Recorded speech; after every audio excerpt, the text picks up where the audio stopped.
વિકસિત ભારત, વિકસિત ગુજરાત. સંકલ્પબદ્ધ. ઉના ગીરગઢડા. ઉના ગીરગઢડા તાલુકામાં વિકાસની હરણફાળ આપવામાં વિકાસનો ધોધ વહાવવામાં પ્રથમ અગ્રેસર રહેતા ઉનાના વિકાસશીલ ધારાસભ્ય શ્રી કાળુભાઈ રાઠોડ આજરોજ ગીરગઢડા તાલુકાના વડવિયાળા તથા ગીરગઢડા ગામે સરકારશ્રીની સુવિધાપથ યોજના હેઠળ રૂ. 80 લાખના ખર્ચે તૈયાર થનાર વડવિયાળા ઝુડવડલી રોડનું કામ તથા રૂ. 90 લાખના ખર્ચે તૈયાર થનાર ગીરગઢડા સનવાવ રોડના કામનું શાસ્ત્રોક્ત વિધિપૂર્વક ખાતમુહૂર્ત જૂનાગઢ ગીર સોમનાથના લોકપ્રિય સાંસદ શ્રી રાજેશભાઈ ચુડાસમા તથા ઉનાના ગતિશીલ ધારાસભ્ય શ્રી કાળુભાઈ રાઠોડના વરદ હસ્તે કરવામાં આવ્યું હતું.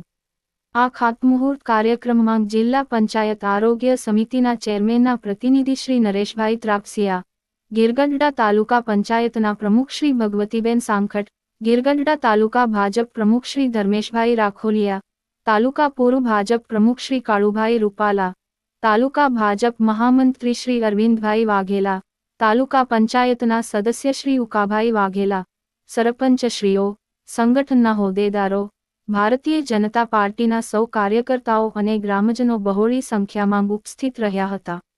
HX24 ન્યૂઝ ગુજરાતી સાથે બ્યુરો રિપોર્ટ.